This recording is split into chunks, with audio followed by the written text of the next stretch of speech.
जो कि स्टार्ट होगा from here, end of 60th day, starts end of 60th day.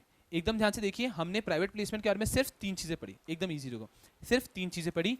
Private placement सबसे पहला पॉइंट पढ़ा हमने, इसमें जो डॉक्यूमेंट इशू करते हैं उसको क्या कहते हैं? Private placement offer letter, very easy. Second thing हमने इसके अंदर क्या देखा?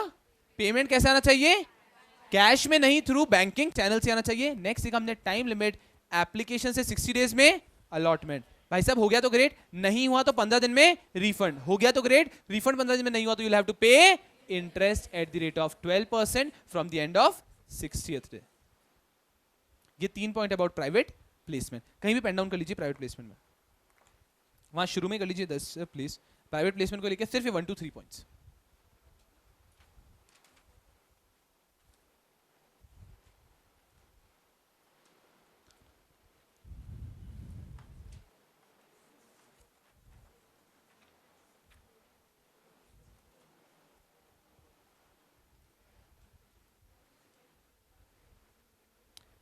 ये डायग्राम खुद से ड्रॉ करने की कोशिश कीजिएगा जितना आपको याद है उस हिसाब से।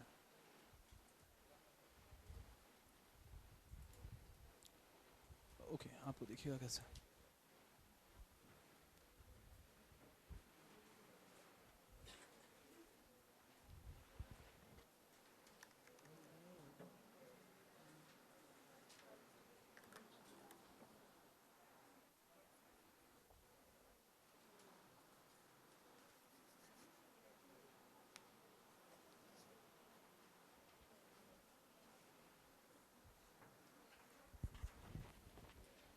चलिए यार, शैल वी? Nope, okay.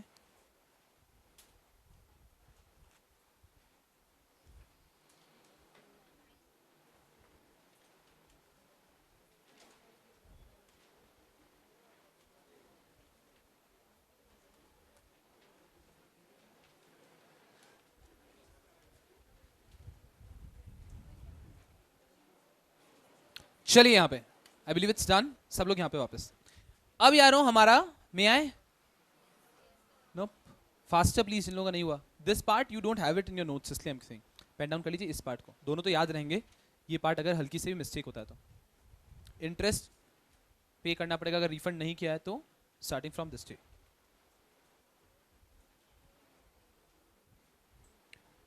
या चलिए,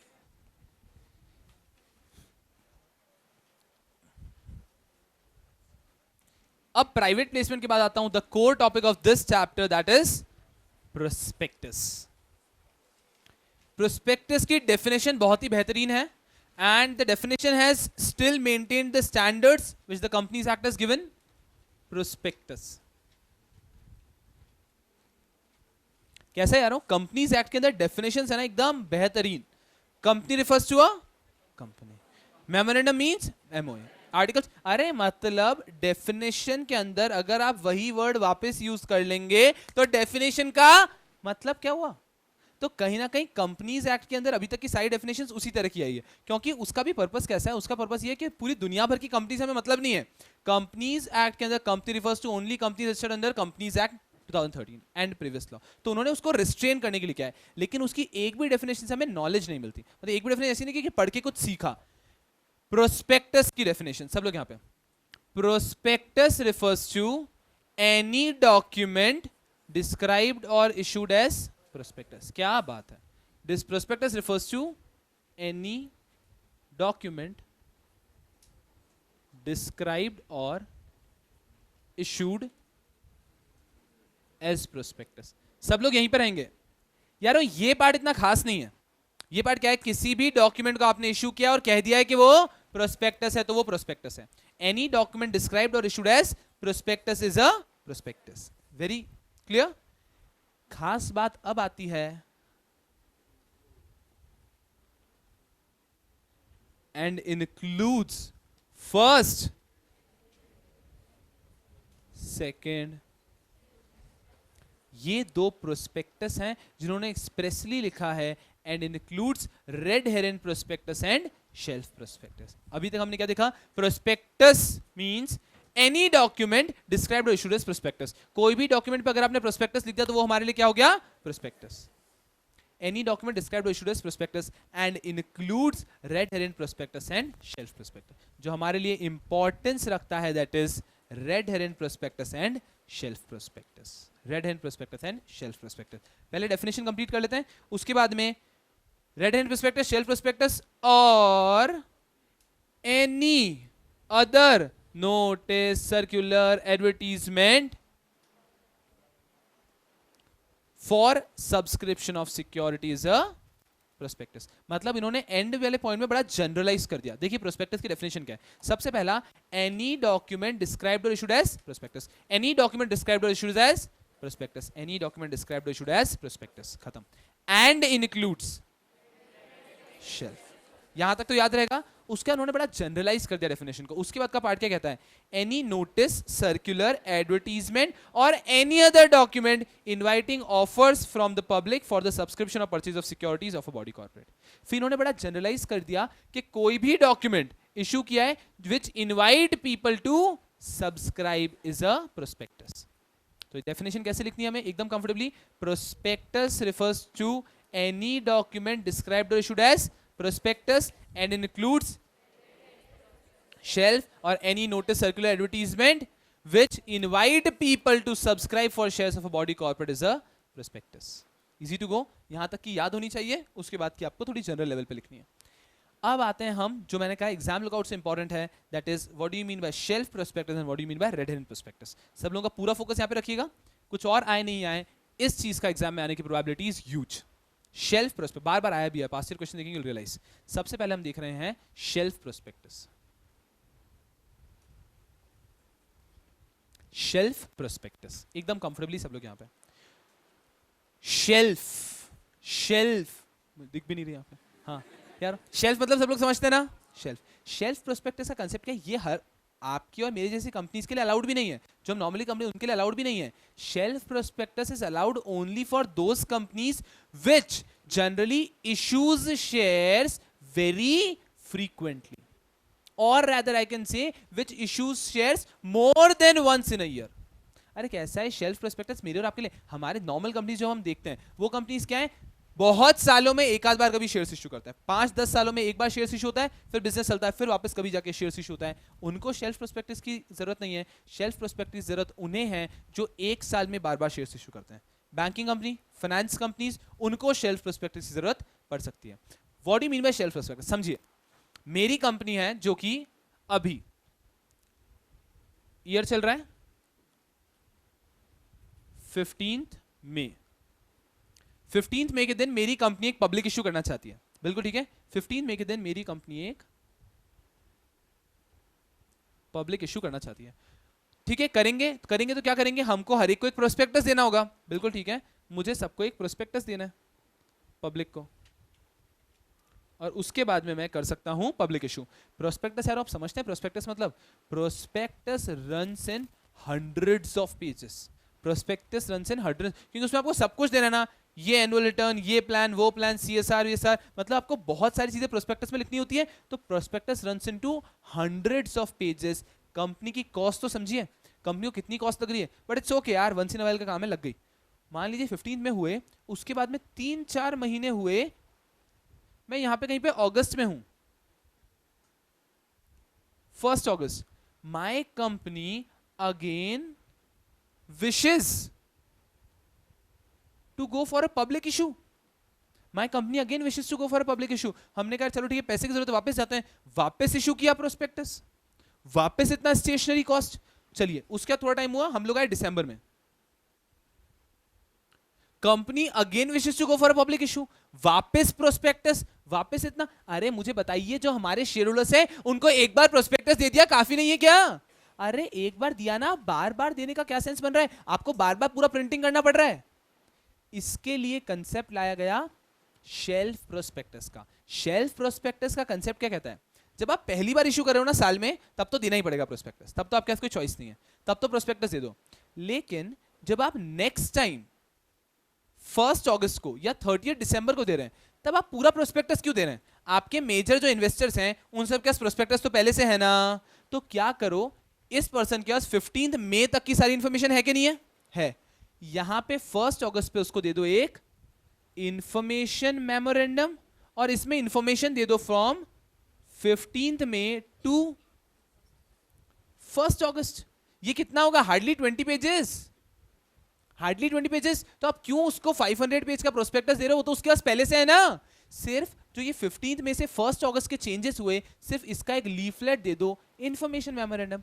नेक्स्ट टाइम आप कब इशू कर रहे हो? 30 दिसंबर। तो इस टाइम पे क्या करो, 1 अगस्त से 30 दिसंबर तक का जो भी आपका डिटेल्स में चेंज आया है, इसका एक और बना दो इंफॉर्मेशन मेमोरेंडम, और ये इशू कर दो।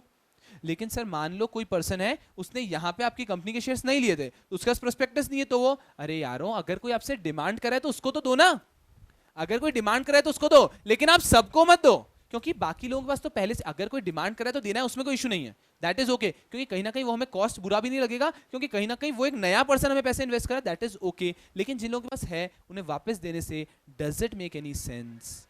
शेल्फ प्रोस्पेक्टस क्या कहता है? अब हम आ रहे हैं एग्जाम लुकआउट से, समझने में हो गया आराम से। Exam lookout shelf prospectus is a prospectus which is used when a company wishes to issue shares multiple times in a year. And by using shelf prospectus, a company can access the market. Company can issue shares multiple times in a year without issuing a prospectus. Without issuing a prospectus. First time prospectus, उसके बाद में हर time क्या? Information memorandum. देखते हैं हमारे notes में क्या लिखा है। Shelf prospectus means a prospectus in which securities are issued for subscription over a certain period without the issue of a further prospectus. मतलब आप सिक्योरिटीज को सब्सक्राइब करवाना चाहते हैं for a certain period, bar bar, without issuing a further prospectus, कि मैं prospectus तो एक बार दूं लेकिन उस पे लोगों से मैं पैसे बार बार ले सकूं। उसके नीचे स्टार मार्क करके एक और पॉइंट लिखिए, each times a company wishes to make an issue, each times a company wishes to make an issue, each times a company wishes to make an issue, each time the company wishes to make an issue, arrow, company has to issue a information memorandum. Each time a company wishes to make an issue, company has to issue a information memorandum.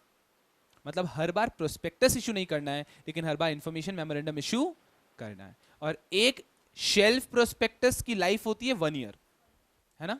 चलिए, और shelf prospectus का नाम कहां से आया? आप ये कहना चाह रहे हैं कि एक बार उसे शेल्फ पे रख लो और बाद में इंफॉर्मेशन मेमोरेंडम देते रहो, जिसको भी कभी भी अगर उसको प्रोस्पेक्टस देखना है तो वो शेल्फ से देख सकता है। It simply means you register it once, so that किसी को भी अगर देखना है तो वो रजिस्टर्ड ऑफिस से, आरओसी से आपका प्रोस्पेक्टस को देख सकता है। शेल्फ प्रोस्पेक्टस कंफर्टेबल है? इंफॉर्मेशन मेमोरेंडम का कंसेप्ट है 1 ईयर की इसकी वैलिडिटी होती है। Let's go on to the next concept which is red herring prospectus. Of course जो लोग बोथ ग्रुप दे रहे हैं उन्होंने रेड हेरन बहुत डिटेल में देखा ही होगा, अदरवाइज हम लोग यहां पे देख लेते हैं रेड हेरन प्रोस्पेक्टस। सिर्फ 2 पॉइंट्स रेड हेरन प्रोस्पेक्टस के and the concept ends there, और वहां पे आपका सब्सटेंशियल पार्ट खत्म हो जाता है फ्रॉम कंपनी लॉ लुकआउट। सब लोग यहां पे red herring prospectus. Red herring prospectus is a prospectus which is issued prior to the final prospectus। मतलब एक फाइनल प्रोस्पेक्टस इशू किया जाता है, लेकिन उसके पहले एक रेड हेरन प्रोस्पेक्टस भी इशू किया जाता है। साहब क्यों? अरे यारो मैं शेयर्स इशू करना चाहता हूं मार्केट में, लेकिन आई एम नॉट श्योर कि आखिर में वो शेयर्स कितने प्राइस पे इशू करूं। मुझे शेयर प्राइस मैं डिनोट नहीं कर पा रहा हूं, मैं इशू करता हूं एक red herring prospectus. Red herring prospectus is the prospectus which has all the information, which has all the information, which has all the information except for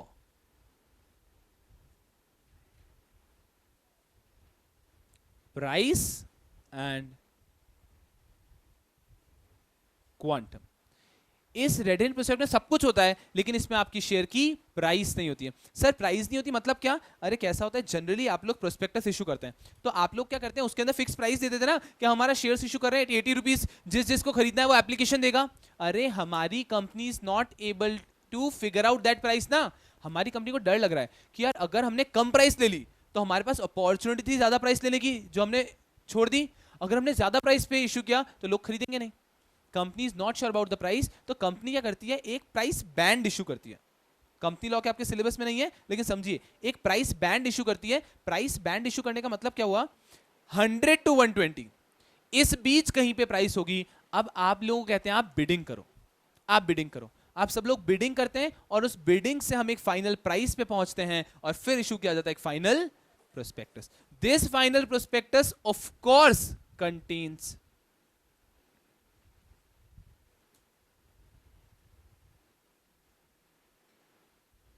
price and quantum. This final prospectus of course contains price and quantum. इस बीच क्या होता है, इस बीच होती है bidding, और उस bidding के बेस पे हम डिसाइड करते हैं हमारी final price. Red herring prospectus is a prospectus which is issued prior to the final prospectus which contains all the information except for price and quantum. Price and quantum, इसे pen down कर लीजिए.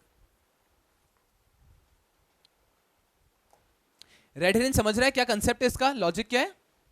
आप लोग जब second group पढ़ेंगे तब उसमें बहुत डिटेल में आएगा, और अगर आपने पढ़ा है तो ग्रेट, आपने पढ़ाई होगा.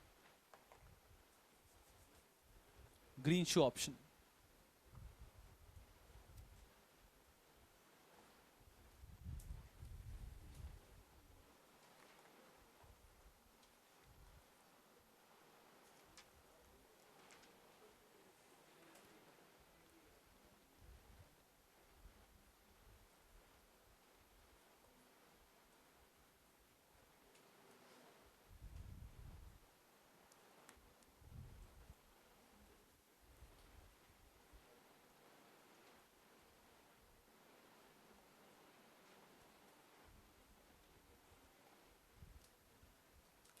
Yes we will done right. समझा है हमारे प्रोस्पेक्टस का. हमने प्रोस्पेक्टस का सबसे पहले हमने प्राइवेट प्लेसमेंट, चैप्टर का नाम है प्राइवेट प्लेसमेंट एंड प्रोस्पेक्टस. सबसे पहले प्राइवेट प्लेसमेंट के 3 पॉइंट्स देखे, प्रोस्पेक्टस की डेफिनेशन देखी और उसके अंदर के 2 पॉइंट्स हमने डिटेल में देखे. Right now we are talking about a very important concept. सबसे पहले हम आ रहे हैं golden rule on prospectus. Golden rule of prospectus. Prospectus का एक गोल्डन रूल है.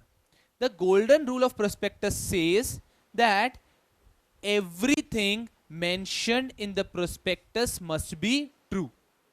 जो चीज आपने प्रोस्पेक्टस में मेंशन की है वो हर एक चीज सच होनी चाहिए. 1, हर एक चीज सच होनी चाहिए. सेकंड, आपने कोई भी मटेरियल चीज प्रोस्पेक्टस से ओमिट भी नहीं करनी है. अरे मतलब क्या, 2 चीजें हैं. एक चीज तो क्या कि जो जो आपने प्रोस्पेक्टस में लिखा है वो सब कैसा होना चाहिए, सच होना चाहिए, सही. All the points mentioned in prospectus must be true. अरे यारों, आप प्रोस्पेक्टस की इंपॉर्टेंस समझो. इस प्रोस्पेक्टस के भरोसे, इस प्रोस्पेक्टस के बेस पे public will be buying your shares. तो इसके अंदर कुछ गलत, अगर इसके अंदर कुछ गलत लिखा है उसके बेस पे उन्होंने शेयर्स खरीद लिए, तो कहीं ना कहीं ये तो गलत हो जाएगा ना. And hence prospectus में everything must be true, 1, and second there must be no omission. There must be no omission as well. ये दोनों चीजें क्लियर होनी चाहिए. सब कुछ सही भी होना चाहिए और कोई omission भी नहीं होना चाहिए. यारों समझिए, the golden rule of prospectus is everything mentioned in the prospectus must be true and no material thing must be omitted. ना तो कुछ झूठा होना चाहिए, ना ही कुछ झूठा होना चाहिए. ना तो कुछ उसके अंदर लिखा हुआ झूठा होना चाहिए, means everything mentioned must be true, and ना ही कुछ झूठा होना चाहिए, कोई मटेरियल चीज आप ओमिट भी नहीं कर सकते. Golden rule of prospectus clear. अब जिस टॉपिक पे मैं आ रहा हूं, ध्यान रखिए, एग्जाम में पूछा जा सकता है एक्सप्लेन गोल्डन रूल, आपको ये लिखना है. जिस चीज पे आ रहा हूं, what if you breach this golden rule. What if you breach this golden rule. What we discussing is what is the penalty for misstatement in prospectus. एक और चीज कैसा है, जो कंपनीज एक्ट का सेक्शन है उसके अंदर क्या लिखा है, penalties for misstatement in prospectus. तो क्या लगा हम लोगों को, बेयर रीडिंग. सबसे पहले जब रीड किया हमें लगा मिस स्टेटमेंट इन प्रोस्पेक्टस. इसको देख के आप लोग क्या समझेंगे, अगर प्रोस्पेक्टस में कोई भी चीज गलत दी है, मिस स्टेटमेंट है, तो फिर इस सेक्शन के अंदर आपके ऊपर पेनल्टी लगेगी. सही है गलत. सबसे पहला पॉइंट उन्होंने क्या लिखा, if anything has been omitted, if anything has been omitted. हमारी रीडिंग के हिसाब से क्या कोई चीज को ओमिट करोगे तो उसको मिस स्टेटमेंट कहते हैं क्या, नहीं ना. लेकिन इन्होंने क्या किया, misstatement includes omission as well. मतलब अगर आपने किसी भी इंपॉर्टेंट चीज को ओमिट कर दिया, लिखा ही नहीं है, तो वो भी अमाउंट टू मिस स्टेटमेंट. हम इसको इस तरह से पढ़ सकते हैं, अगर आपने गोल्डन रूल ऑफ प्रोस्पेक्टस को ब्रीच किया, अगर आपने गोल्डन रूल ऑफ प्रोस्पेक्टस को ब्रीच किया, तो कहीं ना कहीं आपके ऊपर ये पनिशमेंट लग सकता है, कहीं ना कहीं आपके ऊपर ये पनिशमेंट लग सकता है। चलिए यहाँ पे सब लोग पूरा फोकस, यहाँ पे हम लोग क्या पढ़ रहे हैं, अगर प्रोस्पेक्टस के अंदर मिस स्टेटमेंट है या ओमिशन है तो उसके लिए क्या क्या चीजें हो सकती है। सब लोग एकदम ध्यान से, मिस स्टेटमेंट इन प्रोस्पेक्टस। सबसे पहली चीज यारों समझिए, इसके लिए क्रिमिनल लाइबिलिटी भी आती है और सिविल लाइबिलिटी भी आती है। सबसे पहले easy to go civil liability को रैप अप करते हैं। सिविल लाइबिलिटी इतना सा कहता है कि you have the power to rescind the contract. मतलब आपने क्या किया है, प्रोस्पेक्टस में यारों कुछ चीज झूठी दी गई थी, उस झूठी चीज के भरोसे आपने शेयर्स खरीद लिए, कोई चीज गलत दी थी उसके भरोसे आपने शेयर्स खरीद लिए, you have the right to rescind the contract, you can cancel the contract। आप चाहें तो कॉन्ट्रैक्ट को कैंसिल कर दो, कॉन्ट्रैक्ट को कैंसिल कर दो, and you can even claim damages. ये हो गया सिविल के अंदर, कॉन्ट्रैक्ट कैंसिल करो साहब और मुझे डैमेजेस भी दो। अब बात आती है क्रिमिनल की। सब लोग ध्यान से, यहां पे क्रिमिनल यारों अगर आपने पढ़ा होगा सेक्शन फ्रॉड का 447 फ्रॉड, एकदम इजी टू गो, उसके अंदर क्या पेनल्टी दी गई है वही पेनल्टी यहां पर है। सब लोग यहां पे फाइन की बात करते हैं। अमाउंट ऑफ फ्रॉड मिनिमम होगा, आपको अमाउंट ऑफ फ्रॉड हो सकता है 3 times of amount of fraud. Fine could be minimum amount of fraud and maximum 3 times of amount of fraud. Imprisonment हो सकता है minimum 6 months and maximum up to 10 years। this is criminal liability। criminal liability क्या कहती है, fine हो सकता है, fine होगा minimum amount of fraud, maximum 3 times तक, इंप्रिजनमेंट मिनिमम 6 months की तो होगी, मैक्सिमम जा सकती है अप टिल 10 years। ये है क्रिमिनल लाइबिलिटी। और ये कहने का मतलब है अगर मान लो आपने प्रोस्पेक्टस में मिसस्टेटमेंट किया, सिविल और क्रिमिनल ये सारी लाइबिलिटीज आपके सिर पे आ जाएगी, ये सारी लाइबिलिटीज आपके सिर पे आ जाएगी इफ इट ऑल आपने प्रोस्पेक्टस में कोई भी चीज मिस स्टेटमेंट किया। लेकिन for this the onus of proof, the burden of proof, समझते हैं बर्डन ऑफ प्रूफ के प्रूव कौन करेगा, ये लाई करता है आप पे, ये लाई करता है आप पे। मतलब आपको एज अ शेयर होल्डर ये प्रूव करना होगा, क्या क्या चीजें प्रूव करना होगा। सब लोग ध्यान से, I relied on a fact which is given in the prospectus। I relied on a fact given in the prospectus। That fact was a material fact। That fact has been misstated and I have suffered damages because of it। 4 चीजें prove करनी होगी तो आपको ये damages वगैरह मिल जाएंगे। क्या 4 चीजें, सबसे पहले कि ये फैक्ट प्रोस्पेक्टस में दिया है, ये एक मटीरियल फैक्ट है, मैंने इस मटीरियल फैक्ट के भरोसे ही शेयर्स खरीदे और ये शेयर्स खरीदने की वजह से मुझे डैमेजेस हुए। अगर ये चारों चीजें आपने प्रूव कर दी तो you get all of this, 4 points आते हैं नोट्स के अंदर। सब लोग ध्यान से, सबसे पहले मुझे ये वाला पॉइंट देखिए, जो यहाँ पे लेफ्ट अपर कॉर्नर पे जो पॉइंट है बुक के अंदर वो देखेंगे, even an omission of material fact could be termed as untrue statement. मतलब ओमिशन किया है या फिर मिस स्टेटमेंट है, दोनों के लिए ये पेनल्टीज आ सकती है। सबसे पहली पेनल्टी बात करते हैं civil liability, rescind the contracts and may even sue for damages. Criminal, सब लोग यहां पे अरे यारों सुनिए, ये जो पेनल्टी है ना इसे याद कर लो, इसे याद कर लो। जो मेरे पहले स्टूडेंट्स रह चुके हैं, आप जानते हैं मैं ज्यादा पेनल्टी जनरली याद करवाता नहीं हूं, लेकिन आई एम टेलिंग यू ये पेनल्टी याद कर लो, ये पेनल्टी याद कर लो, क्योंकि ये है सेक्शन 447 की पेनल्टी। ये आपको बहुत जगह पे काम आएगी, ये आपको बहुत जगह पे काम आएगी। बहुत जगह पे सेक्शंस में क्या लिखा है कि इसके अंदर पेनलाइज किया जाएगा सेम एज सेक्शन 447, तो ये बहुत काम आएगा। तो पेनल्टी कैसी हो जाएगी, फाइन, मिनिमम फाइन कितना होगा, अमाउंट इन्वॉल्व, जो फ्रॉड का अमाउंट है, maximum 3 times of amount involved, thereafter imprisonment minimum 6 months, maximum 10 years। हम आगे जाएंगे, एक और जगह में बताऊंगा if it all public interest in involve, तो ये जो मिनिमम 6 months है ना, ये हो जाता है मिनिमम 3 years। अगर पब्लिक इंटरेस्ट इन्वॉल्व तो मिनिमम 3 years हो जाता है। कोई बात नहीं, अभी के लिए हमने सिर्फ इतना सा देखा है। उसके बाद में हमने देखा ओनस ऑफ प्रूफ के लिए आपको क्या क्या चीजें प्रूव करनी है। सबसे पहली चीज miss representation was of fact, कि एक मिस रिप्रेजेंटेशन तो है। Second, this fact was a material fact, I have acted on this fact and I have suffered damages।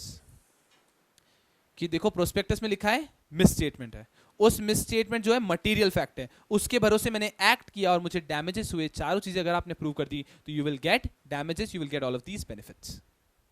Miss statement in a prospectus, this chapter also ends here. इस chapter में हमने क्या देखा, private placement and prospectus. सबसे पहले private placement को देखा, फिर प्रोस्पेक्टस को डिस्कस किया, फिर प्रोस्पेक्टस के दो टाइप्स डिस्कस किए, उसके बाद में हम यहां पर आए penalty in case of miss statement, untrue statement of prospectus. कोई तकलीफ है यहां पे अभी तक? सारी चीज समझ में आ रही है? शेल्फ प्रोस्पेक्टस के साथ में क्या इशू करना होता है? Information memorandum. Red herring prospectus में क्या दो चीजें नहीं होती? प्राइस और क्वांटम। कंफ्यूजन बिल्कुल भी नहीं। चलिए, thereafter we move to a topic debt capital. Debt capital, अब देखिए यारों, चैप्टर का अगर आप सीक्वेंस ही समझेंगे ना कि मॉड्यूल ने किस तरह से दिया है, मॉड्यूल एक एक स्टेप से जा रहा है। उसने आपको पहले बताया कैपिटल एंड फाइनेंसिंग, कितने टाइप की कैपिटल हो सकती है, फिर उसने आपको बताया कि कैपिटल चाहिए तो क्या करना होगा? प्रोस्पेक्टस इशू करना होगा। अब वो आपको दूसरा ऑप्शन दे रहा है पैसा कलेक्ट करने का कंपनी को, दैट इज डेट कैपिटल। कि अगर एक कंपनी चाहे तो या तो शेयर्स इशू कर सकती है, जिसको लेके हमने पिछले 2 चैप्टर्स पढ़े, और या फिर चाहे तो डेट कैपिटल। डेट कैपिटल एक बहुत बड़ा नाम है। डेट कैपिटल के अंदर बहुत सारी चीजें इंक्लूड होगी। डेट कैपिटल इन शॉर्ट में बोलूं तो refers to when company is borrowing a money. When company is borrowing a money, एक कंपनी अगर कभी भी पैसे को बोरो कर रही है तो उसे कहा जाता है that covers under debt capital. Debentures भी हो सकता है, लोन्स भी हो सकता है। बिल्कुल ठीक है। तो सबसे पहले हम एक खास पॉइंट पढ़ते हैं अबाउट इट, देयर आफ्टर हम जो नोट्स है उसके हिसाब से फॉलो करेंगे। सब लोग ध्यान से, हम बात कर रहे हैं अबाउट डेट कैपिटल। सबसे पहली चीज, what do you think who has the power to borrow money?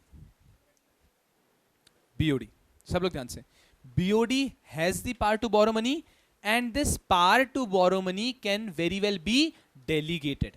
सब लोग ध्यान से, मैं क्या कहना चाह रहा हूं। बीओडी डायरेक्टर्स हैं, directors has the power to borrow money, directors have the power to borrow money, and power of borrowing money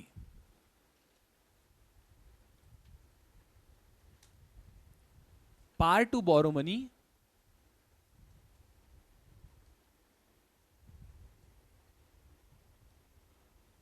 can be delegated।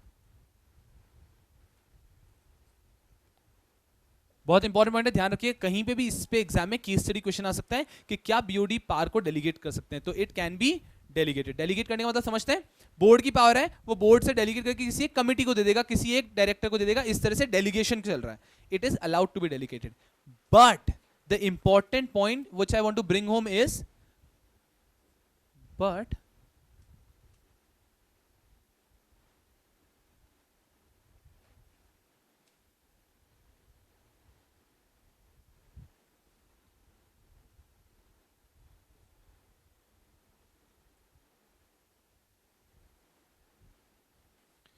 यारों समझो, power to borrow money can be delegated.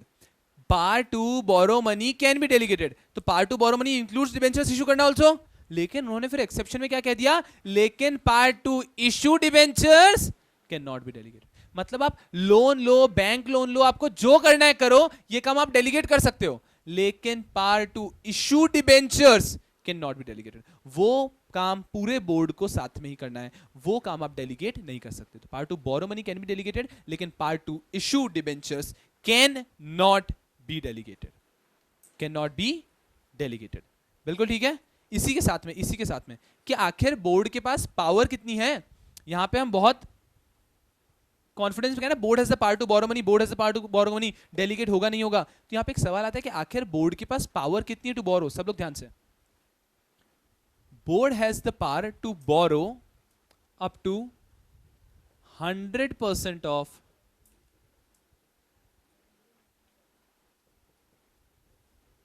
paid up capital and free reserves। कि board चाहे तो 100% of paid up capital free reserves borrow कर सकता है, कि 100% of paid up capital free reserves borrow कर लो। इतनी पावर किसके पास है? बोर्ड के पास। एनी टाइम अगर बोर्ड सोचता है कि इससे ज्यादा, if board wants to exceed the limit, special resolution खत्म। एकदम इजी, बहुत इंपॉर्टेंट है। मतलब कोई भी क्वेश्चन में आपको इसकी एप्लीकेबिलिटी आ सकती है। ये तो ऐसा है कि ये तो प्रिज्यूम माना जाएगा कि ये आपको पता ही है, उसके बाद में आगे चलता है चैप्टर।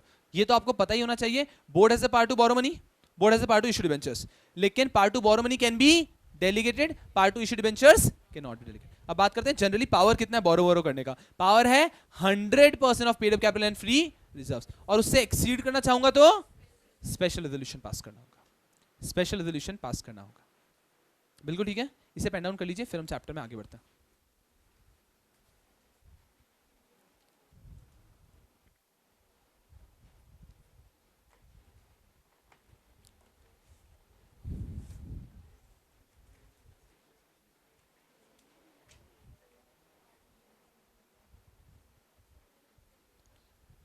दो से तीन, चार, पाँच से छः.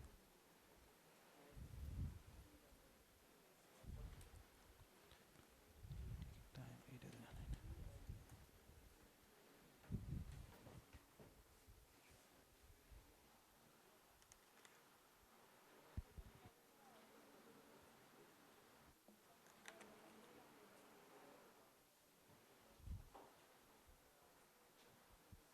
चलिए,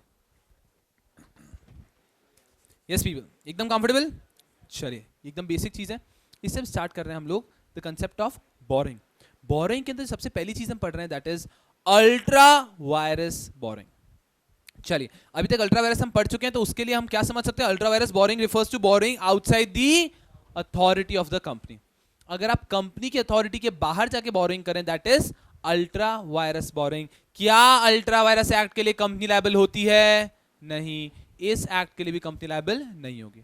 example of ultra vires boring, मेरी कंपनी का बिजनेस है of manufacturing and selling chocolates. मेरी कंपनी ने पैसा बोरो कर लिया for business of electronics. Ultra vires boring. मैं मेरी कंपनी की अथॉरिटी के बाहर जाके काम करता हूं, that is ultra vires boring. Company is not liable. तो यारों, यहां पे कंसिडरेशन क्या आ गया? सब लोग ध्यान से समझेंगे. यहां पे हम लोग क्या पढ़ रहे हैं? मैं आए, यप, अल्ट्रा वायरस बोरिंग हो चुकी है. अल्ट्रा वायरस बोरिंग के लिए अब उस क्रेडिटर की सिचुएशन तो सोचिए, जिसने पैसा दे दिया है, जिसने कंपनी को पैसा दे दिया है. अब उस क्रेडिटर का क्या? कंपनी तो क्या बोल देती है? I am not liable. Company तो अल्ट्रा वायरस से लायबल होएगा ही नहीं ना. हम क्या पढ़ना चाह रहे हैं? उस क्रेडिटर के पास क्या ऑप्शन है? ये तो क्लियर है, अल्ट्रा वायरस बोरिंग तो कंपनी लायबल नहीं होगा. क्लियर है ना? अब है वो क्रेडिटर के पास ऑप्शन क्या है? Creditor has three options. Creditor has three option. First option is called injunction and recovery. Injunction and recovery. What does it mean? What does it mean? It means मैंने company को पैसा दे दिया. I know it's ultra vires boring. अब मैंने दे दिया, उसके बाद पता चला अब कंपनी तो दे नहीं रही है, तो आई फाइंड कि आखिर मेरा पैसा अभी है कहां? वो कंपनी के पास है, कंपनी ने आगे उसको दे दिया है, फिर कहां है कंपनी का पैसा? अगर if I am able to trace, if I am able to track my money, तो I bring a injunction order against the company. Injunction order का मतलब समझते हैं सब लोग? स्टैच्यू. इंजंक्शन ऑर्डर का सब लोग समझते हैं मतलब? You order a stay order, कि जहां है वहीं रुक जाइए. Stay order. अगर if it all you are able to track your money, जो आपने कंपनी को दिया है, and you know company is still having that money, you bring a injunction order and you can recover your money. You bring a injunction order and you can recover your money. अब sir problem क्या हो रही है? मैंने company को दिया था, सब लोग ध्यान से. राम ने अल्ट्रा वायरस बोरिंग के तहत कंपनी को पैसा दे दिया. यह है ultra vires boring. Ultra vires boring. क्या कंपनी राम को वापस पैसे देगी? नहीं. राम ने सोचा मैं इंजंक्शन और रिकवरी करता हूं, लेकिन इंजंक्शन और रिकवरी के लिए सबसे पहले उसने ट्रैक किया पैसा. पता चला company has already paid that money to mister X. Mister X कौन था? उनका कोई क्रेडिटर होगा. कंपनी का कोई क्रेडिटर होगा, तो कंपनी ने पैसे दे दिए. अब क्या करेगा राम? क्योंकि राम का पैसा अब ट्रैक करके तो रिकवर कर ही नहीं सकते ना. यहां पे आता है second point of subrogation. What do you mean by subrogation? सब लोग ध्यान से. Subrogation means getting into the shoe of someone else. Subrogation simply means getting into the shoe of someone else. मतलब क्या? कंपनी का ये पैसा पे करने के पहले एक्स को पैसा देना था एज अ क्रेडिटर. अब क्या करेगा राम? राम तो पैसा रिकवर नहीं कर सकता है एज राम, लेकिन बिकॉज ऑफ दिस मनी जो राम ने दी थी, कंपनी ने इस लायबिलिटी को पे ऑफ किया. Ram will subrogate himself in the position of Mr. X. ये पैसा पे करने के पहले मिस्टर एक्स कंपनी से पैसा मांगता था ना, तो अब राम उस पोजीशन पे आएगा और राम पैसा मांगेगा एज मिस्टर एक्स, जैसे कि मिस्टर एक्स को कोई पैसा पे ही नहीं किया. Subrogation means getting into the shoe of someone else. मतलब देखिए राम को अब कैसा है, एज राम तो पैसा नहीं मिल सकता, सब्रोगेशन मींस उसने पता क्या पैसा किसी और को पे कर दिया गया है, अब वो उसकी पोजीशन में जाके पैसा रिकवर करने का राइट रखता है। Subrogation refers to getting into the shoe of someone else, getting into the shoe of someone else, subrogation. And the last है यारों, अगर कोई भी चीज प्रैक्टिकल काम नहीं करी तो क्या करो,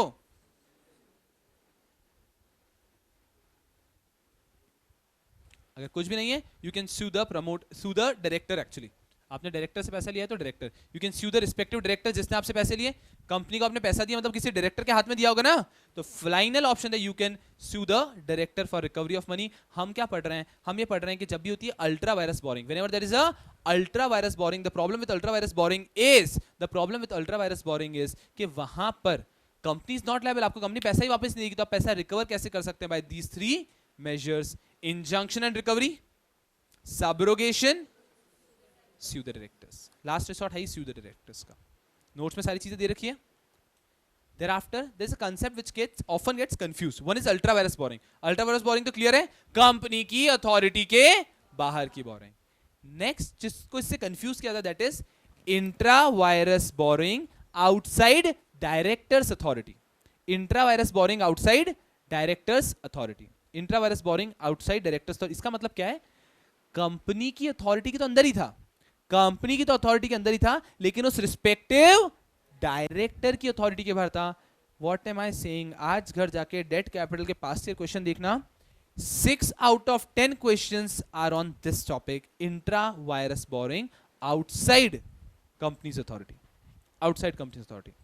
क्या कहा जाएगा, एकदम इजी, एक डायरेक्टर ने पैसा बोरो किया, उसके बाद में डायरेक्टर भाग गया, इज द कंपनी लायबल। अरे यारों आप लोग उस टाइम पे कंफ्यूज हो गए, ultra vires borrowing company is not liable. अरे यारों जो बोरो किया ना वो डायरेक्टर की अथॉरिटी के बाहर है, लेकिन कंपनी की अथॉरिटी के तो अंदर है। जब तक कंपनी की अथॉरिटी में है कंपनी इज लायबल टू पे। कंपनी सिर्फ किस केस में लायबल नहीं है, if the borrowing is ultra vires. वापिस एक बार समझा रहा हूं पूरा, जिनको जो साथ में नहीं आ पाए एकदम ध्यान से। One concept is ultra vires boring, one is intra virus boring outside agents authority, outside directors authority. Ultra vires boring मतलब कंपनी के ही अथॉरिटी के बाहर, कंपनी लायबल नहीं है।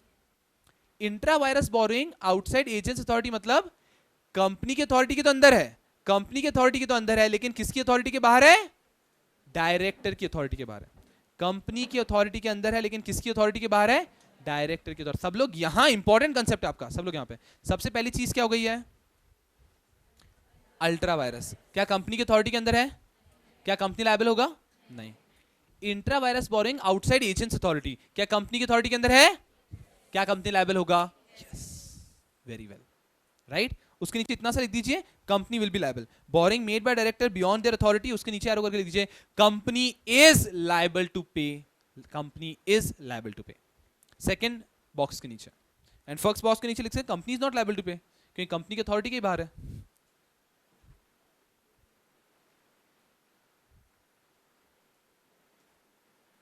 कंफर्टेबल है यारों, चलिए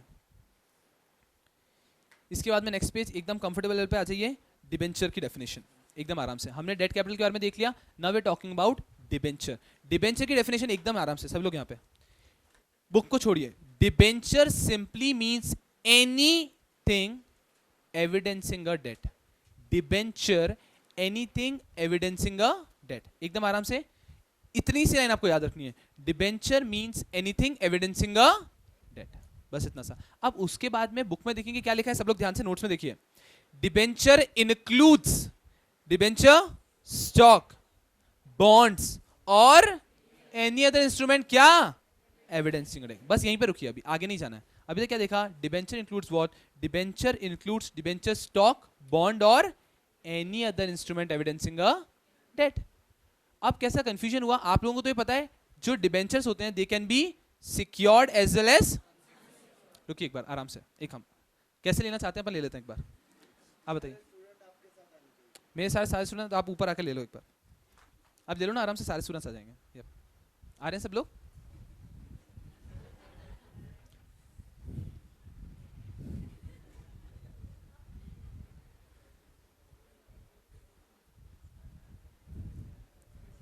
आ गए, आइए आइए आइए। हमारा टॉपिक चला था एकदम कंफर्टेबल सा टॉपिक। चलिए हम लोग किस टॉपिक की बात कर रहे थे? डिबेंचर। डिबेंचर की डेफिनेशन हमने ये देख ली, debenture includes debenture stock, bonds और any other instrument evidencing a debt. क्या बात है यारों, क्या टशन है उनका, सब याद है आपको? क्या बात। चलिए यहाँ पे उसके बाद में क्या हुआ, कंफ्यूजन हुआ कि डिबेंचर्स क्या कंपल्सरीली सिक्योर्ड होने चाहिए या अनसिक्योर्ड भी चलेगा? दोनों होते हैं ना। तो सिर्फ एक एक्सप्लेनेटरी लाइन है, whether constituting a charge on the company's asset और not. Whether constituting a charge on company's asset और नॉट, सिर्फ एक एक्सप्लेनेटरी स्टेटमेंट है। तो हमारे डिबेंचर की डेफिनेशन कैसे हो गई? Debenture includes debenture stock, bond और any other instrument evidencing a debt, whether constituting a charge on company's asset और नॉट। चार्ज पे हमारा पूरा चैप्टर है, अच्छे से डिटेल में देखेंगे। वेदर कॉन्स्टिट्यूटिंग अ चार्ज, अभी इतना समझ लीजिए, वेदर सिक्योर्ड और unsecured, whether constituting a charge on company's asset और नॉट।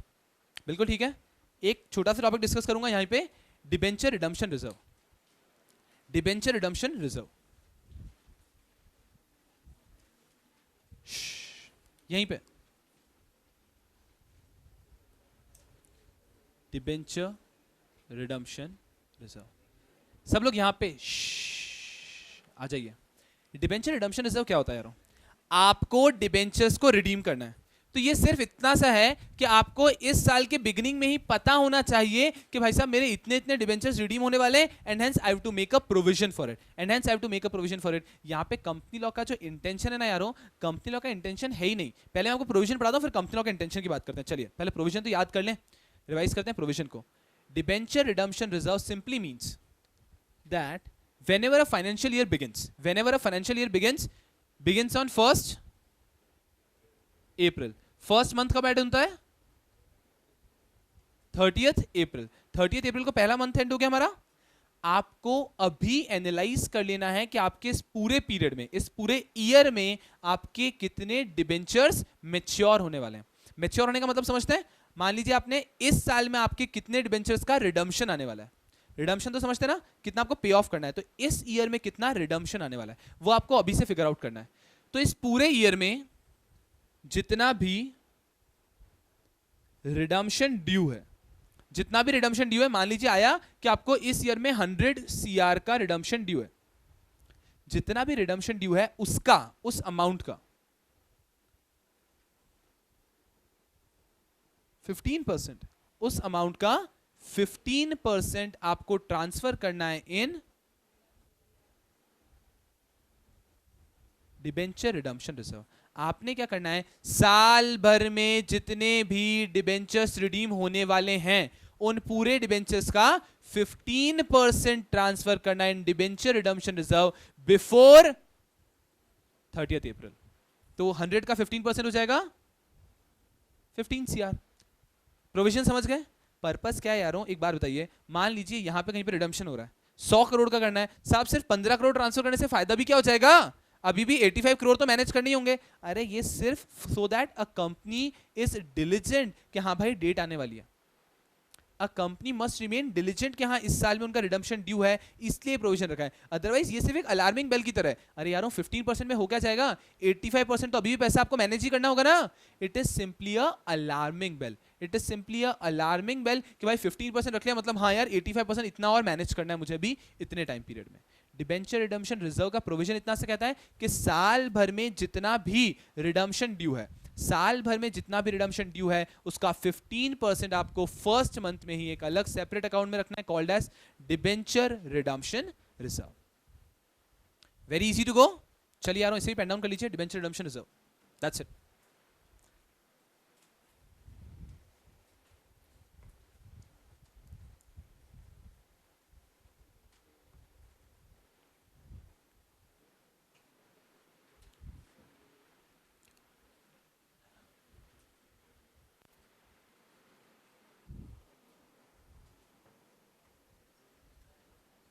पेन डाउन कर लीजिए।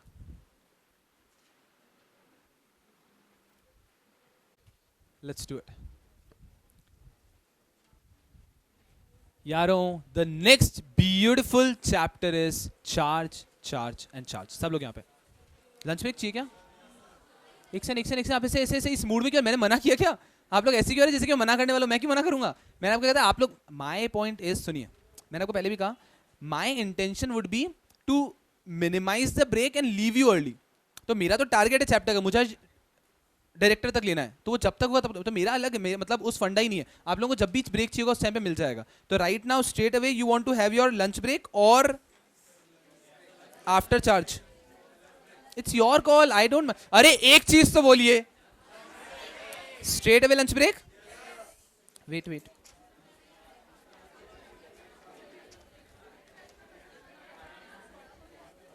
आई don't mind it, sure everyone is consensus, lunch break रख रहे हैं अभी, चलिए ओके ओके, चिल संभालो अपने आप को। लंच ब्रेक 140, लंच पे जा रहे हो, एक्साइटेड ऐसे हो, डिनर डेट पे जा रहे हो, लंच पे तो जा रहे हो, वापस आना है। 146 से लेके we'll start the lecture by 2:30 is good, 2:30 is good ना, I will be starting the lecture by 2:30, okay चलिए 2:30 चलिए इधर से।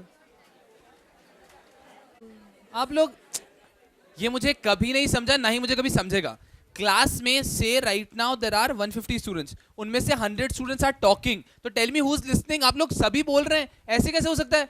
मतलब ये हमेशा क्लास में, अभी मैंने देखा यहाँ पे 60-70% क्लास तो बोल रही है, मतलब एक बंदा बीच में बैठा है, इधर वाले बोल रहे थे, तो बेचारा वो सुन थोड़ी रहा है आपका। तो ये समझिए सेंस क्या हो रहा है, वो बेचारा बैठा हुआ है ऐसा, ये भी अरे कुछ भी आ रहा हूं। चलिए yup, let's start the chapter of allotment. Allotment चलिए यारो, सेटल डाउन।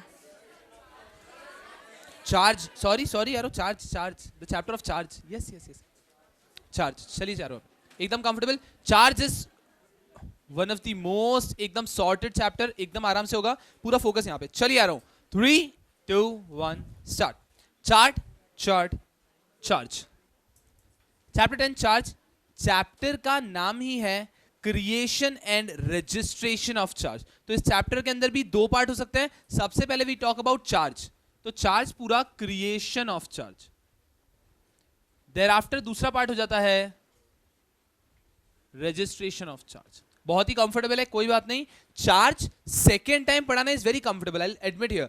सेकेंड टाइम मतलब आपने चार्ज पहले से पढ़ा है, नाउ चार्ज पढ़ाना is very comfortable. Charge first time पढ़ाने में there is huge struggle, when that floating और फिक्स का कंसेप्ट होता है दैट इज डिफिकल्ट। यारों आज भी बहुत लोगों के, जिन लोगों के बेसिक्स उसमें हिले हैं, आज उसको once and for all clear कर लेंगे। What do you mean by charge, fix charge, floating charge, एकदम आराम से सब लोग यहाँ पे। चार्ज दो तरह के होते हैं,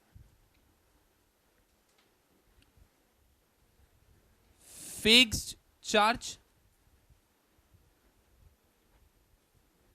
फ्लोटिंग चार्ज। सब लोग एकदम ध्यान से, charge is a very important concept, I tell you why. Practically charge पे बहुत चीजें होती है जब आप प्रैक्टिस करने जाएंगे, वन। एंड सेकंड, चार्ज क्यों इंपॉर्टेंट, क्योंकि it's a very small chapter. आप मॉड्यूल में देखिए, it's not a very large, it's a very small chapter, तो इससे क्वेश्चन आने की प्रोबेबिलिटी अच्छी है, और उसके क्वेश्चन को सही होने की प्रोबेबिलिटी बहुत अच्छी है, कि इसमें ज्यादा कॉम्प्लिकेट नहीं कर पाएगा वो। सब लोग यहाँ पे वी डिस्कसिंग चार्ज। चार्ज दो तरह का होता है, one is fixed charge and one is floating charge. सब लोग समझेंगे क्या डिफरेंस होता है फिक्स्ड चार्ज और फ्लोटिंग चार्ज में।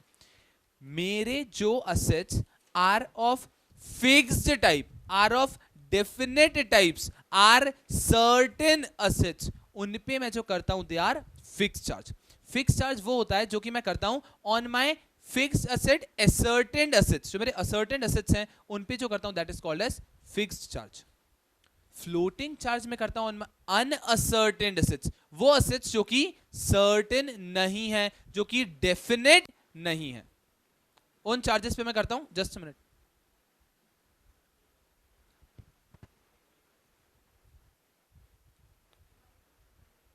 नहीं समझा? हेलो, माइक ऑन था? हेलो हेलो हेलो, सारे गा चल रहा है? चलिए यहाँ पे एकदम आराम से। यप, सब everyone here. Fix charge, floating charge, एकदम इजी टू गो। देखिए कैसा है यारों, with respect to fix and floating charge, the misconception you have is, हमारा दिमाग में क्या है, हमने पढ़ लिया साहब जो फिक्स्ड एसेट है फिक्स चार्ज, जो करंट एसेट्स है फ्लोटिंग चार्ज। नहीं, वो assets which are fixed, which are ascertainable, which are definite, उनके ऊपर होता है फिक्स चार्ज। और जो असेट्स हो जो डेफिनेट नहीं है, फ्लक्चुएट होते रहते हैं, उन पे होता है फ्लोटिंग चार्ज। बट ये पॉइंट भी is not the main point of difference. ये भी एक ओकेश पॉइंट, ये भी एक वेग पॉइंट होता है. जो सबसे मेन पॉइंट ऑफ डिफरेंस होता है between fix charge and floating charge, वो हम डिस्कस कर रहे हैं, जिसके बेस पे आप बाइफर्केट कर सकते हैं ये फिक्स चार्ज और ये फ्लोटिंग चार्ज है. if at all the company gives up the right to sell that property. सब लोग ध्यान से, if at all the company gives up the right to sell that property, वो होता है फिक्स चार्ज. जहां पे जिस असेट पे फिक्स चार्ज क्रिएट कर दिया, कंपनी cannot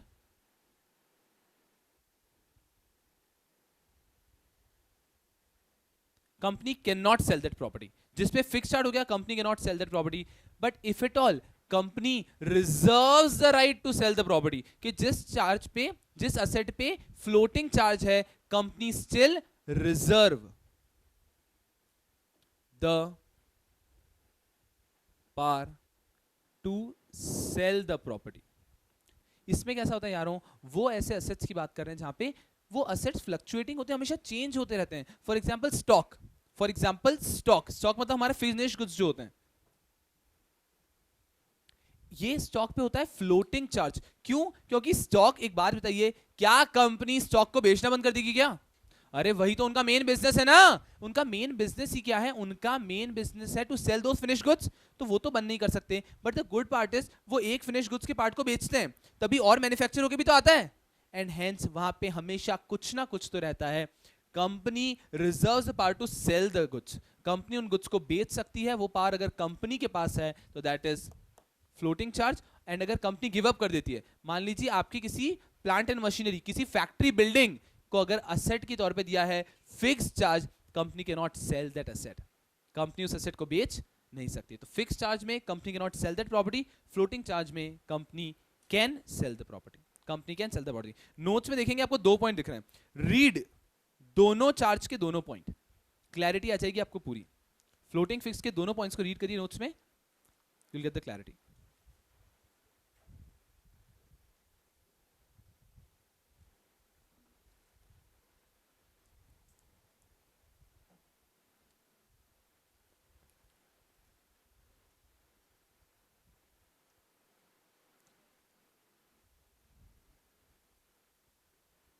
कंफर्टेबल है यारों? फिक्स और फ्लोटिंग क्लियर है? चलिए यारों एकदम ध्यान से, फिक्स और फ्लोटिंग यहां पे क्लियर हुआ. एक प्रॉब्लम होता है with respect to floating charge. Floating charge के साथ में एक इश्यू होता है. क्या प्रॉब्लम होता है? Floating charge has to be converted into fix charge and thereafter it can be sold. मतलब अगर मान लीजिए आप एक क्रेडिटर है, चार्ज कब होता है? आप कंपनी से पैसा मांगते हैं, आप कंपनी ने आपको चार्ज दे दिया, मतलब कंपनी ने आपको कोई सिक्योरिटी दे दी. वो फिक्स भी हो सकता है, फ्लोटिंग भी हो सकता है. मान लीजिए कंपनी ने एज अ चार्ज आपको दे दिया है फिनिश गुड्स. अगर आपका कंपनी ने पेमेंट नहीं किया, आपका कंपनी ने ड्यू डेट पे पेमेंट नहीं किया, तो आप उन फिनिश गुड्स को बेचना चाहेंगे, लेकिन वो तो हमेशा चेंज होते रहते हैं. तो पहले आपको उस फ्लोटिंग चार्ज को कन्वर्ट करना होगा into fix charge and thereafter you can enforce the assets. Thereafter मतलब ये फ्लोटिंग है, कंपनी के पास सेल करने का राइट है, उस फ्लोटिंग को आप फिक्स में कन्वर्ट कर देते हैं. कंपनी उसको बेच नहीं सकती, फिर आप उस असेट को बेचते हैं. हमारे लिए क्या इंपॉर्टेंट है सब लोग यहाँ पे, जो मैंने बताया वो सिर्फ एक्सप्लेनेशन है. हमारे लिए क्या इंपॉर्टेंट है? The process of conversion of floating charge into fix charge is called crystallisation. एक टॉपिक, व्हाट इज क्रिस्टलाइजेशन, किन केसेस में क्रिस्टलाइजेशन होता है. तो सबसे पहले व्हाट इज क्रिस्टलाइजेशन हो गया कि when a floating charge gets converted into a fixed charge, that is crystallisation. When a floating charge converts into a fixed charge, that is crystallisation. अब एक क्वेश्चन है कि किन किन केसेस में क्रिस्टलाइजेशन होता है. तो पूरा क्लास का ध्यान यहां पे किन किन केसेस में क्रिस्टलाइजेशन होता है. आप सोचिए, हम चल रहे हैं क्रिस्टलाइजेशन की बात करें, किन किन केसेस में क्रिस्टलाइजेशन होना चाहिए. सबसे पहली चीज, भाई साहब सुनिए, हम पढ़ क्या रहे हैं? मैं कंपनी से पैसे मांगता हूं, लेकिन मुझे डर है कि कंपनी मुझे पैसे देगी या नहीं देगी. तो मैं कंपनी से एक असेट मांग लेता हूं. तो कंपनी ने मुझे फ्लोटिंग या फिक्स असेट दे दिया था, मान लीजिए फ्लोटिंग असेट दे दिया था. कंपनी अगर ड्यू डेट पे मुझे रीपेमेंट कर देगी, तो क्या मुझे उसे एक्सरसाइज करने की जरूरत है? क्या मैं मेरा पैसा लेके चला जाऊंगा? अगर कंपनी ड्यू डेट पे मुझे रीपे नहीं कर रही है, तब मैं उसे एक्सरसाइज करने की कोशिश करूंगा. हम पढ़ रहे हैं कब क्रिस्टलाइजेशन होता है, मतलब कब कब आप फ्लोटिंग चार्ज को फिक्स में कन्वर्ट करके उस असेट को बेचने की कोशिश करेंगे। सबसे पहला, व्हेन द कंपनी लिक्विडेट्स, अरे कंपनी बंद हो रही है तो आप तो चाहेंगे ना भाई साहब मुझे तो मेरा पैसा मिल जाए। First point, the company liquidates. Second point, when the company ceases to carry on business।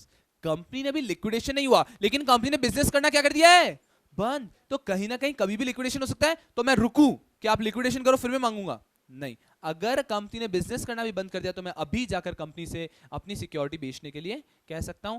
Third, totally make sense to you, as a security enforce करना चाहता हूं कि आपके रीपेमेंट की ड्यू डेट आई थी, आपको रीपे नहीं कर रहा है, तो आप उस सिक्योरिटी को बेच के अपना पैसा ले लेंगे। And last point is, if any event was specified in the deed.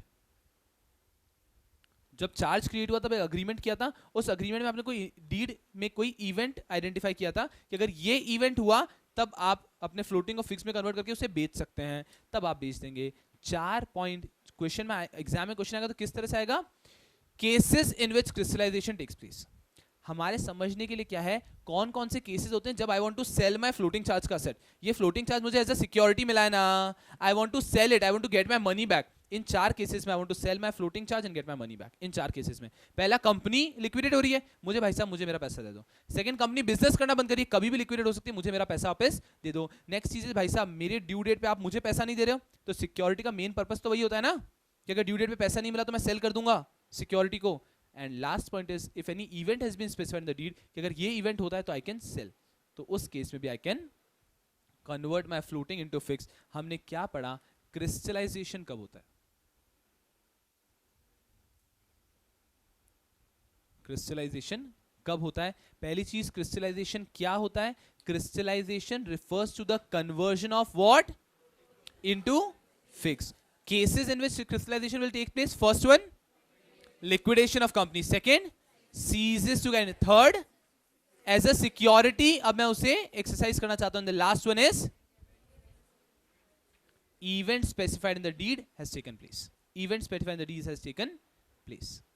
एकदम कंफर्टेबल है यारों, ये बात हुई हमारी अबाउट क्रिस्टलाइजेशन। ये पेन डाउन कर लीजिए, आपको नोट्स में नहीं है शायद।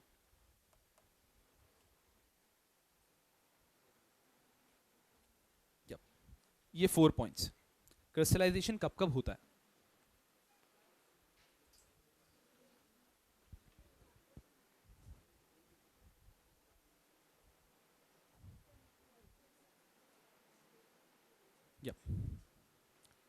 बिना देखे लिखिए ना, आप देख क्या रहे हैं, आपको याद ही होने चाहिए पॉइंट्स।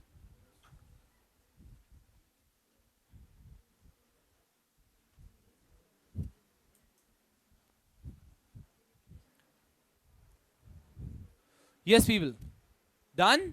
चारों पॉइंट्स याद आ रहे थे, लिखिए जिनको लिख रहे हैं। चलिए, ये था चैप्टर का नाम था क्रिएशन एंड रजिस्ट्रेशन। अब आता है द टॉपिक ऑफ रजिस्ट्रेशन, एकदम आराम से। सबसे पहली चीज जो क्वेश्चन दिमाग में आता है, आखिर एक चार्ज को रजिस्टर करने की ड्यूटी किसकी है। देखिए चार्ज का कंसेप्ट क्या है, चार्ज का कंसेप्ट ये दैट कंपनी, यहां पे ये है कंपनी, यहां पे एक पर्सन है, कंपनी ओज दिस पर्सन, कंपनी ओज मींस कंपनी को पैसा देना है। ये पर्सन कह रहा है कि नहीं भाई साहब हमें डर है कि आप मुझे पैसा नहीं दोगे, तो कंपनी क्रिएट्स अ चार्ज। जैसे ही चार्ज क्रिएट होता है, ये जो पहले क्या था, क्रेडिटर था, ये अब हो जाता है सिक्योर्ड क्रेडिटर। ये चार्ज की स्टोरी चल रही है आराम से। अब एक सवाल आता है कि आखिर चार्ज को रजिस्टर कौन करेगा, कंपनी रजिस्टर करने जाएगी या फिर ये पर्सन रजिस्टर करने जाएगा। चैप्टर के हम उस पार्ट में, the name is registration of charge. सबसे पहली चीज, what do you think, duty किसकी है, of course it is the duty of the company to register charge. If at all company register नहीं करती है तो फिर चार्ज होल्डर भी कर सकता है, लेकिन प्राइमरी ड्यूटी किसकी है, कंपनी की। Company has to, very important chart, ये जो मैं आगे यहां पे टाइमलाइन ड्रॉ कर रहा हूं एकदम ध्यान से, very important. It is the duty of the company to register the charge within जिस दिन चार्ज क्रिएट हुआ है उससे विद इन 30 डेज। 30 डेज के अंदर आपने चार्ज रजिस्टर करवा लेना। 30 डेज के अंदर। साहब मान लीजिए 30 डेज हो गए लेकिन चार्ज रजिस्टर नहीं किया है। इफ इट ऑल एक ऐसी सिचुएशन आ गई कि 30 डेज हो गए लेकिन चार्ज रजिस्टर नहीं किया है, still you can register the charge within 300 days. 300 days starting from where? Creation of charge. मैंने 30 डेज के एंड से बोला है क्या? क्रिएशन ऑफ चार्ज से ही 300 डेज के अंदर आप रजिस्टर कर सकते हैं with the permission of registrar. मतलब देखिए पहले 30 डेज तो आपका राइट है कि भाई साहब आपको रजिस्टर करवाना है, आप करवाएंगे तो जाएंगे रजिस्ट्रार चुपचाप आपका चार्ज को रजिस्टर कर देगा। 30 डेज हो गए तो अभी 270 डेज और है, इसमें भी आप जाके रजिस्टर करवा दे सकते हैं, लेकिन तो आपको रजिस्ट्रार की परमिशन लेनी होगी। अगर रजिस्ट्रार अलाउ करेगा तो ही आप रजिस्टर कर सकते हैं। और यहां पे प्रैक्टिकली क्या होता है यारों, रजिस्ट्रार आपसे सिर्फ बोलता है कि आप पे करो एक एडिशनल फीस और वो रजिस्टर कर लेता है। तो कहने का मतलब क्या है, यू हैव टू रजिस्टर, सब लोग यहां पे, you have to register charge within 30 days. If not, you can register later within 300 days. Registrar has the power to condone this delay. Registrar has the power to allow the registration.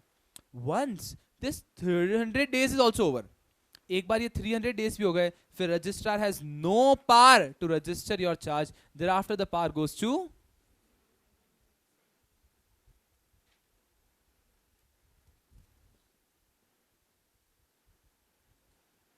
now only post 300 days.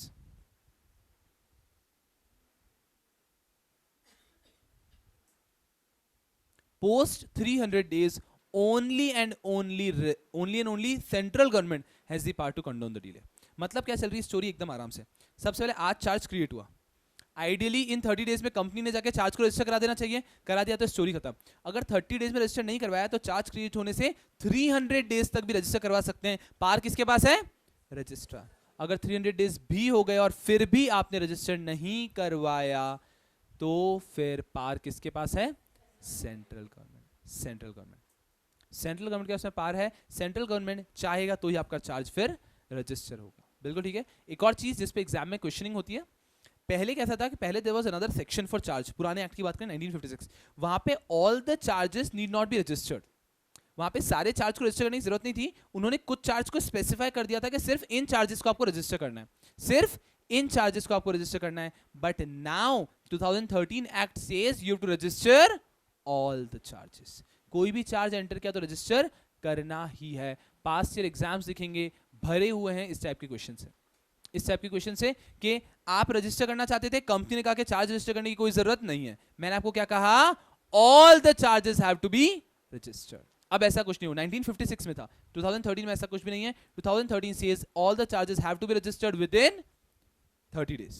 If not registered, who has the power within 300 days? Who? Registrar. Post 300 days, power goes in the hand of central government. Registration of charges. Very easy. एक और चीज, the moment you register a charges, आप register करने किसके पास जाते हैं? ROC के पास। आप रजिस्टर करने किसके पास जाते हैं? आरओसी के पास। जैसे ही आपने रजिस्टर कर लिया, आरओसी उसका एक certificate of registration, certificate of registration एक देता है कंपनी को और एक देता है आरओसी को। क्या? हाँ, ऐसा एक देता है कंपनी को और एक देता है क्रेडिटर को। ऑफ कोर्स, बिल्कुल ठीक है। तो यहां पर जैसे ही आप कंपनी ने रजिस्टर करवाया, वो एक सर्टिफिकेट देता है कंपनी को और एक सर्टिफिकेट देता है क्रेडिटर को, certificate of registration. Similar fashion में जिस तरह से हमने पढ़ा ना कि 30 डेज जैसे ही चार्ज क्रिएट किया, 30 डेज के अंदर आपको आरओसी को कहना है और आरओसी से सर्टिफिकेट ऑफ रजिस्ट्रेशन लेना है। सिमिलर वे में यहां पर देखते हैं, चार्ज क्रिएट हुआ है, 30 डेज में आरओसी के पास जाकर रजिस्टर करवाना है। सिमिलर वे में जब चार्ज सेटिस्फाई होता है, चार्ज सेटिस्फाई होने का मतलब क्या हुआ? आपका चार्ज का पीरियड हो गया, या तो कंपनी ने पैसे पे कर दिए, अब चार्ज कैंसिल करना है, या फिर उस पर्सन ने चार्ज को सेल कर दिया, जो भी हुआ है, अब चार्ज यहां पे सेटिस्फाई हो रहा है। तो जब वो चार्ज यहां पर सेटिस्फाई भी होता है, उसके भी 30 डेज के अंदर आपको आरओसी के पास देना है। जैसे कि यहां पर आपको मिलता है एक सर्टिफिकेट ऑफ रजिस्ट्रेशन, यहां पे मिलता है सर्टिफिकेट ऑफ सेटिस्फैक्शन। वापस कह रहा हूं ये तो कुछ भी नहीं, it's very miscellaneous kind of provision. इतना सा कह रहा है यहाँ पे, जब चार्ज क्रिएट होता है 30 डेज में रजिस्टर कराओ, क्या मिल जाएगा? Certificate of registration. जब चार्ज सेटिस्फाई होता है तभी 30 डेज में आरओसी को बताओ, आपको मिल जाएगा certificate of satisfaction. Very easy, this is the core part, ये याद होना चाहिए अच्छे से। ये तो कुछ नहीं, तो मिसलेनियस है, याद हो गया, अभी खत्म हो गया। ये पार्ट है जो आपको 30 डेज। एक मिस्टेक जो people often commit is 30 days के बाद 300 स्टार्ट कर देते हैं। 300 starts from creation of charge. इस तरह से सोच सकते हैं आप 30 डेज का 270 डेज और मिलते हैं आपको। इस लुकआउट से आप सोच सकते हैं, बट एग्जाम में 270 मत लिखिएगा, एग्जाम में 30 एंड 300 का फिगर ही लिखना है अपन को। बिल्कुल ठीक है। This is all about registration of chart. इसको आप ड्रॉ कर लीजिए, जो आपका एक्स्ट्रा ड्रॉन है। आई बिलीव सब कुछ है आपकी बुक के अंदर। थोड़ा सा फॉर्मेटिंग बिगड़ गया था इस डायग्राम का, ये यहाँ पे सेंट्रल गवर्नमेंट से पार्ट रजिस्टर वाले पार्ट को, तो उसको करेक्ट कर लीजिए। यहाँ पे जो सेंट्रल गवर्नमेंट उसे कट करके एक बार बस डायग्राम क्रॉस चेक कर लीजिए अच्छे से। That's it.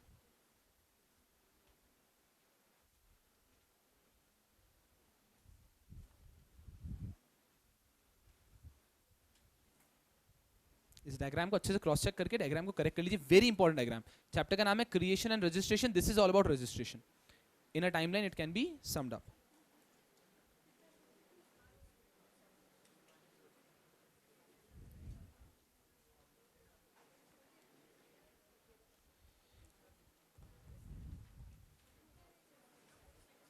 चलिए यारों, let's move on to the chapter of allotment. Allotment, allotment and allotment, एकदम easy to go.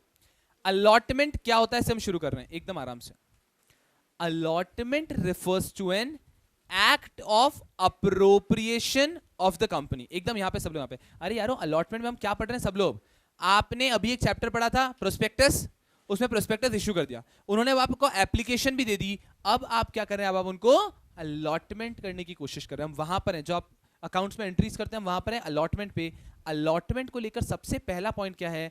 Allotment is an act of appropriation. Allotment is an act of appropriation of the company. मतलब क्या? ये हमारी company है, उसका एक part हम appropriate करके किसी को दे रहे हैं। हमारी कंपनी का एक पूरा पार्ट हम अप्रोप्रिएट करके किसी को दे रहे हैं। Allotment is an act of appropriation of the company. याद रहेगा, act of appropriation of the company. 2 points, act of appropriation of the company. Of the company के ध्यान से देखिएगा मैं क्या कह रहा हूं।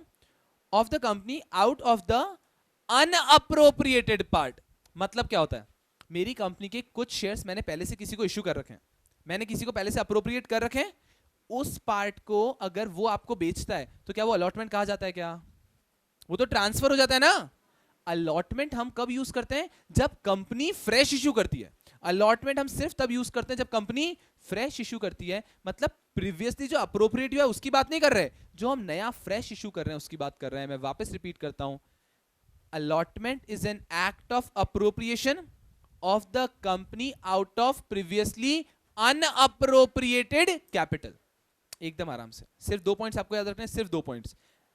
allotment is an act of what? Act of appropriation of the out of previously unappropriated capital। याद रहेगा इतना सा, act of appropriation out of previously of the company out of previously unappropriated capital. बिल्कुल सही, खत्म हो गया। मुझे बताइए आप अलॉटमेंट किसके फेवर में करते हैं? आप सोच के मुझे बताइए, अकाउंट्स पढ़ते हैं ना आप, अलॉटमेंट किसके फेवर में करते हैं? जिन्होंने एप्लीकेशन भेजी है, यही तो हम करते हैं। सबसे पहले जिन लोगों ने आपको एप्लीकेशन भेजी है उनको अलॉटमेंट करते हैं, तो अलॉटमेंट होगा in favour of people who send the application. Allotment कौन करता है? अलॉटमेंट करने की पावर है with the board of directors. तो सिर्फ 4 पॉइंट्स अलॉटमेंट के आपको याद रहने चाहिए। Allotment is an act of appropriation by the board of directors of the company out of previously unappropriated capital to the people who made application. जो बीच में आपको एक पॉइंट दिख रहा है, that is not so important, of a certain number of shares, that is okay. लिखो तो अच्छी बात है, नहीं लिखो तो भी चलेगा। 4 पॉइंट्स याद होने चाहिए। वापस एक बार लास्ट खत्म, अलॉटमेंट की definition. Allotment is an act of by of out of to the people who made application. एकदम इजी है। अब अलॉटमेंट को लेके कुछ प्रोविजंस हैं जो आपको पता है। सबसे पहले रैप अप करते हैं। सबसे पहली चीज है अलॉटमेंट में, मुझे बताइए मिनिमम सब्सक्रिप्शन कितना? हर एक को पता है minimum subscription is 90%। Minimum application money कितनी होनी चाहिए? 5%। Minimum application size 5%. ये दो चीजें 90% minimum application size should be 5%. Thereafter आराम से you have to file a return of allotment to ROC. मतलब क्या, मैं कंपनी सिर्फ 2 पॉइंट्स आपको बताने थे, मुझे आपको दोनों पॉइंट पहले से पता था, 90% और 5%. Every time a company when is going for allotment, आज मैंने अलॉटमेंट किया, जिस दिन मेरा अलॉटमेंट खत्म हुआ, लास्ट अलॉटमेंट मैंने किया, उससे 30 डेज के अंदर आरओसी को I have to fill a return of allotment. Return of allotment जैसे कि इनकम टैक्स रिटर्न होता है, वैसे रिटर्न ऑफ अलॉटमेंट कि साल भर में हमने किस तरह से, साल भर क्या हमने इस बार जो रिटर्न फाइल किया है इसके अंदर हमने क्या क्या किस किस तरह से अलॉटमेंट किया है, जो भी अलॉटमेंट के डिटेल्स हैं वो सारी चीजें हमें रिटर्न ऑफ अलॉटमेंट में फाइल करनी है. सिर्फ 3 चीज मैं आपको पढ़ा रहा हूँ, सिर्फ ये 3 चीजें आपको पढ़नी है. अलॉटमेंट को लेकर provision, minimum subscription 90%, minimum application size 5%, and जैसे अलॉटमेंट खत्म होगा 30 डेज के अंदर आरओसी को फाइल करना है. सर उसके नीचे 2 पॉइंट्स क्या है? अरे वो क्या कह रहे हैं सब लोग यहाँ पे, अगर बोनस इशू किया था, तो बोनस शेयर जब भी इशू करते हैं it is pursuant to a resolution pass. पहले आपको एक रेजोल्यूशन पास करना है जनरल मीटिंग में, फिर आप बोनस इशू कर सकते हैं. तो वो जो रेजोल्यूशन पास किया था ना, वो रेजोल्यूशन की कॉपी भी आरओसी को दो यार. आरओसी को जब रिटर्न फाइल करे उसके साथ में रेजोल्यूशन की कॉपी भी दो, अगर बोनस इशू है तो. नेक्स्ट, अगर it is sweat equity shares, अगर आपने इशू किए हैं consideration other than cash, generally sweat equity shares होते हैं, फिर कभी भी आपने इशू किए कंसिडरेशन अदर देन कैश में, तो आपको साथ में कॉन्ट्रैक्ट और वैल्यूएशन रिपोर्ट